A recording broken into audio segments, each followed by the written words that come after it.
पूरे जंगल में भगदड़ मची थी। सभी जानवर और पक्षी अपनी अपनी जान बचाने में लगे थे। सभी ही भाग रहे थे क्योंकि जंगल में कहीं से कोई शेर आ निकला था जो सभी का ही शिकार कर रहा था। जानवर तो जानवर, पक्षी भी उसके गजब से बच न सकते थे। हाँ, अनाज और फलदार पौधों के पास बैठ जाता हूँ। जैसे ही कोई पक्षी आएगा पकड़ लूँगा। कालू भैया, गौरी बहन और मिठू भैया, कुछ न कुछ तो हमें करना ही होगा। जैसे बेचारी सोनी कभी अब विधवा हो गई, हमारे बच्चों की भी तो जान को खतरा है और हमारे भी। सोनी बहन, तुम फिक्र ना करो, मैं तुम्हारा जीजा नहीं, मैं तुम्हारा भाई हूँ। भाई, तुम मेरे घर में ही रहोगी अब से। बाकी रहा उस शेर का मसला, तो वो तो एक बड़ा मसला है। मैं भी सोच रहा हूँ कि अब क्या होगा। मेरी बहन तो विधवा हो गई, अब उसके पति तो वापस आने से रहे, लेकिन अब ये बताओ कि हम क्या करेंगे, भोजन कैसे ढूंढेंगे। ऊपर के पेड़ों पे तो अब फल रहे नहीं। सूखा दाना लेने के लिए या नीचे के पेड़ों से फल सब्जी लेने के लिए हमें नीचे उतरना होता है। हाँ, और नीचे जैसे ही उतरो वो शेर पकड़ लेता है। वो छुप के बैठता है झाड़ियों में, वो पक्षियों पे भी नजर रखता है। जैसे मेरे पति को उसने मार डाला, खा गया मेरे पति को, वो खा गया। उस शेर की दहशत तो जानवर पक्षियों पे भी इतनी थी कि अगर पक्षी कभी उड़ के जा रहे होते अपना दाना ढूंढने, जैसे ही सरसराहट होती तो वो ऊंचे पेड़ों में पत्तों के पीछे छुप जाया करते। इसी तरह से कुछ दिन बीत जाते हैं। अब ऊपर के पेड़ों पे बिल्कुल ही कुछ नहीं मिलता था। मम्मा मम्मा, मुझे कुछ ला दो, मुझे भूख लगी है। मम्मा मुझे कुछ दो ना। जा जग्गू, चुप कर जा, तेरे पापा गए हैं। ऊपर के पेड़ों पे तो तुझे पता है कुछ अब मिलता ही नहीं, सब खत्म हो गया। नीचे वो शेर नहीं आने देता, चुप कर जा। भूख लगी है मम्मा, भूख लगी है, दाना दो। मम्मा, प्यारी मम्मा, मुझसे भूख और सहन नहीं होती, मुझे भोजन ला के दें, जहाँ से भी करें। हाँ मेरी बेटी, तुम सच कह रही हो, कल से भी तो तुमने कुछ नहीं खाया। जो दाना घर में था वो भी खत्म हो गया। मैं चाहती हूँ आप दरवाजा बंद कर लें। चिड़िया वहाँ से सीधा कालू कौवा और गौरी कवि के घर चली जाती है। कालू भैया, मैं भोजन की खोज के लिए जा रही हूँ। अगर कुछ मिला तो जग्गू के लिए भी ले आऊंगी, और अगर मैं ना लौटूं तो मेरी गुड़िया आपके पास अमानत है, उसका ख्याल रखना। बस इतना ही कह के पारो चिड़िया वहाँ से चली जाती है। वो भोजन की तलाश में बहुत दूर उड़ती है। दूर जाके उसे एक छोटा सा पौधा मिलता है जिसपे आम लगे हुए थे। पौधा यूं तो बहुत छोटा था लेकिन आमों से लदा हुआ था। चिड़िया जैसे ही आके बैठती है, पीछे से शेर झपट्टा मार लेता है। छोड़ दो, मुझे छोड़ दो, मेरी गुड़िया भूखी है, मुझे अपनी बच्ची के पास जाने दो, मुझे उसके लिए भोजन लेके जाने दो। मैं वैसे भी इतनी छोटी हूँ, तुम्हारा पेट नहीं भरेगा। यही छोटे पक्षी और जानवर तो मेरे हथे आते हैं, बड़े तो भाग जाते हैं। आखिर मैं बुढ़ा जो हो गया हूँ, तुम्हें छोड़ दिया तो मैं क्या खाऊंगा। दूसरी तरफ जंगल के उस इलाके के कुछ पक्षी डंडा लेके शेर का पीछा कर रहे होते हैं। वो जैसे ही शेर को देखते हैं, डंडों के साथ उस पर टूट पड़ते हैं। वो वार पे वार करते हैं। शेर बेहोश होने वाला होता है और वो चिड़िया को छुड़वा के वहाँ से ले जाते हैं। चिड़िया अपने घर तो आ गई थी, लेकिन खौफ के कारण उसकी तबीयत खराब हो जाती है। मुझे माफ़ कर दें मम्मा, मुझे माफ़ कर दें। ना मैं आपको भोजन के लिए जिद करती और ना आपका ये हाल होता। खुद को दोष मत दो मेरी प्यारी बच्ची, भोजन तो आखिर लाना ही था, तुम्हारे लिए भी और अपने लिए भी। मेरी जान बच गई, यही भी बहुत है मेरी प्यारी बेटी। इसी तरह से कुछ दिन बीत जाते हैं और फिर एक सुबह तेज़ बारिश शुरू हो जाती है। बारिश तो 2 दिन तक जारी रहती है। बारिश इतनी तेज थी कि पक्षी अपने घरों से निकल भी नहीं सकते थे। लेकिन फिर भी क्या, आखिर भोजन तो खोज करना ही था ना। पक्षियों ने अपने बच्चों को जो खिलाना था। बस कौवा और रानो चिड़िया वहाँ से जाते हैं भोजन की खोज के लिए। वो बारिश में ही उड़े जा रहे होते हैं कि रास्ते में उसको शेर दिखाई देता है। तेज बारिश के कारण शेर बहुत बीमार हो गया था और वो चिल्ला रहा होता है। चिड़िया तुरंत उसके पास आ जाती है। शेर जी, आपको क्या हो गया? आपको तो बहुत तेज बुखार है। मैं भूखा हूँ और मुझे बुखार भी है और मेरे पास रहने की भी जगह नहीं। आप परेशान ना हो शेर जी, यहीं पर एक गुफा है, मैं आपको वहाँ छोड़ आती हूँ। फिर चिड़िया अपने घर से उसके लिए गरम गरम सेवइयाँ लेके आती है। शेर बहुत खुश हो जाता है। मैंने तुम्हारे साथ इतना बुरा किया, लेकिन तुम अपनी जान को जोखिम में डाल के मेरे लिए इतना कुछ कर रही हो चिड़िया। शेर जी, मेरी बड़ों ने मुझे ये सीख दी है कि कोई भी मुसीबत में हो तो हमें उसकी मदद करनी चाहिए, हमें सबके साथ भला करना चाहिए। सिर्फ तुम ही हो चिड़िया जिसने मेरे बारे में ऐसा सोचा। बाकी जवान शेरों ने मुझे अपने जंगल से भी निकाल दिया। मेरे परिवार ने भी मेरा ख्याल नहीं किया, उन्होंने भी मेरी परवाह नहीं की और मैं अपना जंगल छोड़ के यहाँ आ गया। इसीलिए मैं वैशी बन गया और मैं सभी पक्षी और सभी जानवरों को खाने लगा, पकड़ने लगा। अगर ऐसी बात है तो शेर जी, आप हमारे महाराज क्यों नहीं बन जाते? हमें एक महाराज की ज़रूरत है।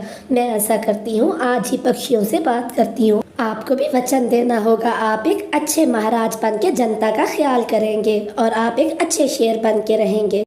शेर को ये कहने के बाद चिड़िया वहाँ से उड़ती हुई चली जाती है। अगले दिन वो सभी ही पक्षियों को इकट्ठा करती है और उनसे बात करती है।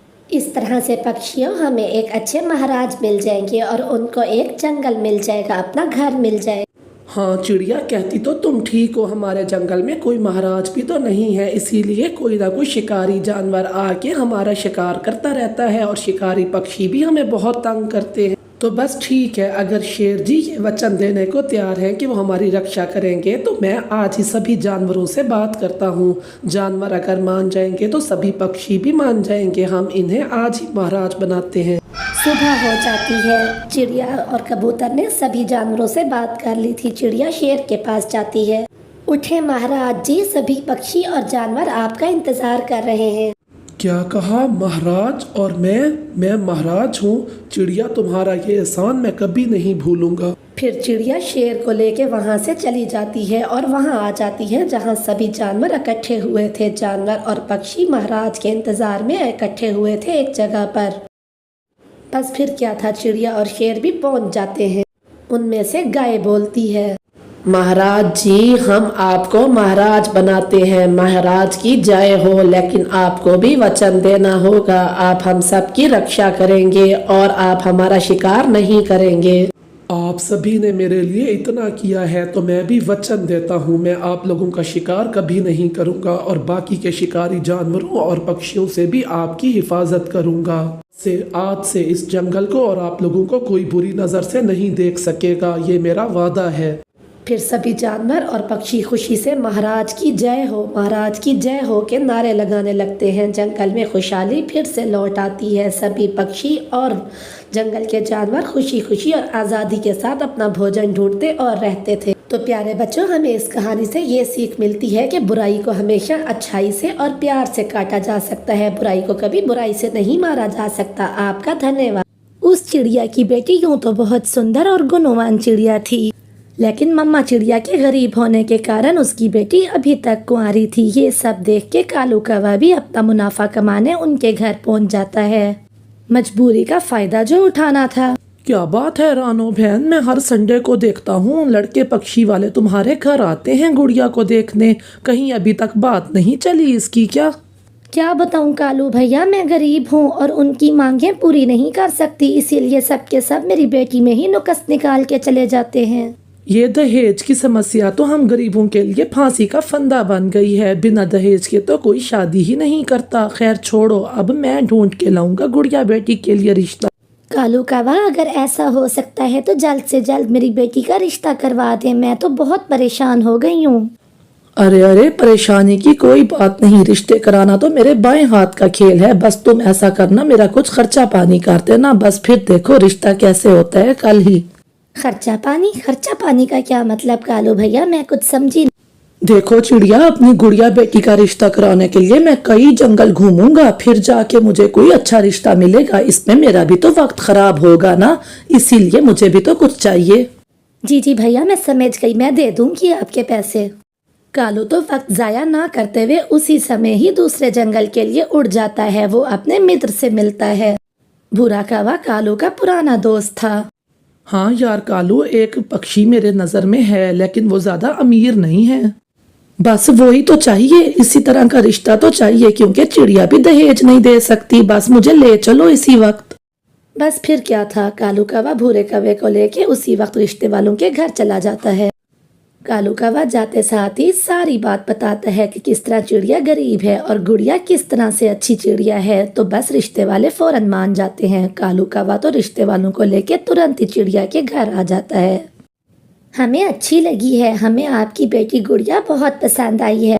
अरे चिड़िया चिड़िया बहन, तुमने सुना नहीं? जाओ जल्दी से अंदर से मिठाई लेके आओ। मिठाई तो हम लेन देन की बात तय होने के बाद खाएंगे। क्या क्या? लेकिन बहन जी, मैंने तो आपको बताया था कि चिड़िया गरीब है, वो दहेज नहीं दे सकती। हाँ, लेकिन एक फ्रिज तो हम जरूर ही लेंगे। एक फ्रिज ही तो है, और क्या मांग लिया हमने। ठीक है, मैं दे दूंगी फ्रिज। आप फिक्र ना करें, इतनी गरीब थोड़ी ना हूँ कि अपनी बेटी को एक फ्रिज ही ना दे सकूं। ये हुई ना बात। आखिर फ्रिज का ठंडा ठंडा पानी भी तो आपकी बेटी ही पिएगी, हमारा क्या। आज है कल हो ना हो। फिर चिड़िया मिठाई लेके आती है। लड़के वाले मिठाई खा के चले जाते हैं। रानो, तुमने जो उन्हें फ्रिज का कह दिया, क्या तुम्हारे पास इतने पैसे हैं कि तुम फ्रिज दिला सकोगी अपनी बेटी को? हाँ कालू भैया, इतने पैसे तो मैंने जोड़े ही हुए थे। वो कौन सा ज्यादा मांगे कर रहे हैं, एक फ्रिज ही तो है। ये लें, पूरे 5,000 रुपए हैं। आपने इतना अच्छा रिश्ता जो कराया है। 5,000 का नोट देख के कालू कौवा तो बहुत खुश हो जाता है और खुशी खुशी घर चला जाता है। ये देखो गौरी, पूरे 5,000 रुपए हैं, मुझे ये चिड़िया ने दिए हैं। कालू, मैं गर्म पानी पी पी के थक गई हूँ, मुझे अब फ्रिज चाहिए। इतनी गर्मी में मुझसे गर्म पानी नहीं पिया जाता। क्या फ्रिज? फ्रिज तो बहुत महंगा है, कम से कम 15,000 में आएगा। इतने पैसे कहाँ हैं मेरे पास? जो भी करो, मुझे फ्रिज लेके दो। मेरे मायके में एसी, फ्रिज, एयर कूलर सब कुछ है, और मैं उस घर से आई हूँ, मैं नहीं रह सकती इस तरह से। हाँ तो ठीक है ना, अपने मायके से एक फ्रिज इधर भी ले आती, क्या चला जाता तुम्हारे मायके वालों का। जाओ जाकर एक फ्रिज यहाँ पर भी ले आओ। बस कर दो कालू, बस कर दो। अगर इसी तरह की बातें करते रहोगे ना तो मैं आज के आज ही अपने मायके चली जाऊंगी। फिर रहना घर में अकेले, या तो फ्रिज जाएगी या मैं जाऊंगी। अच्छा, तुम रो तो नहीं, रो नहीं, मैं करता हूँ कुछ। मैं ले दूंगा तुम्हें फ्रिज। अब रोना बस करो। इस तरह से कालू रोती हुई गौरी को चुप करवाता है। इधर चिड़िया ने भी अपनी फ्रिज लोड करवा ली थी। कबूतर भैया, आराम से उतरवाइएगा, कोई ठोकर ना लग जाए। अरे चिड़िया, इतना बड़ा और सुंदर फ्रिज, ये तो बहुत महंगा आया होगा। तुमने इतनी अच्छी फ्रिज ले ली। जी कालू भैया, पूरे 18,000 का आया है ये फ्रिज। मैंने कहा एक ही तो मांग की है, अच्छे से पूरी करूं उनकी मांग। इतनी बड़ी फ्रिज मैं कैसे दिलवा सकता हूँ गौरी को, ये तो बहुत ही महंगी है। कालू भैया, आपने कुछ कहा क्या? नहीं, मैं ये कह रहा था कि बारिशों का मौसम है, बारिश का कोई भरोसा नहीं, फ्रिज को जल्दी से कमरे में ही रखवा लो। चिड़िया तो बहुत खुश थी, लेकिन कालू वहां से जल्दी से उड़ के चला जाता है। वो आगे जाके बैठ जाता है और सोचता है, आज रात का ही समय है, कल तो गुड़िया की शादी है। कुछ कर कालू, कल जो होगा देखा जाएगा, लेकिन मेरी पत्नी को फ्रिज तो मिल जाएगी ना। ऐसा करता हूँ, रात को ही चोरी कर लेता हूँ।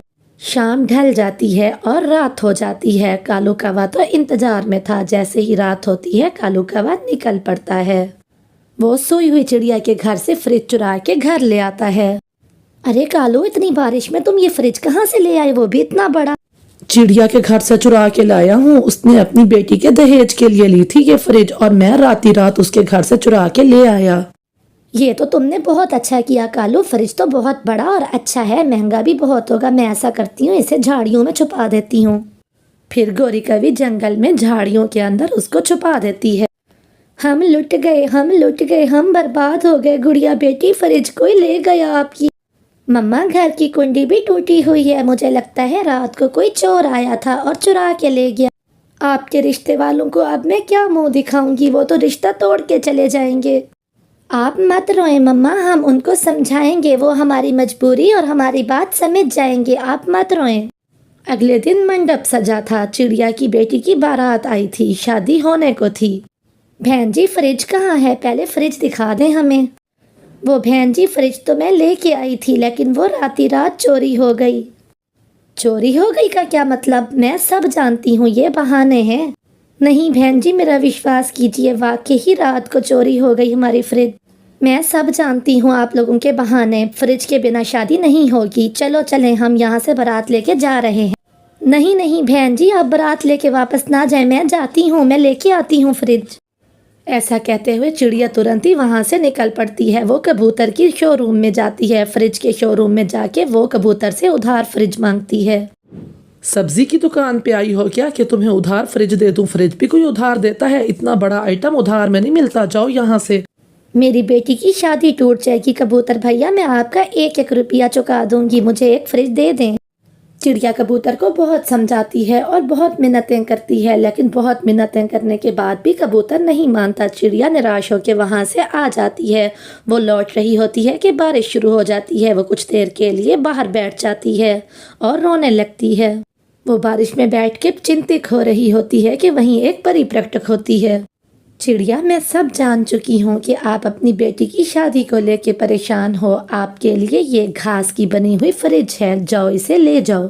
बिजली ना खाने वाला ये जादुई फ्रिज दे के परी जी, आपने मेरे ऊपर बहुत एहसान किया है, मैं इसे सारी जिंदगी याद रखूंगी।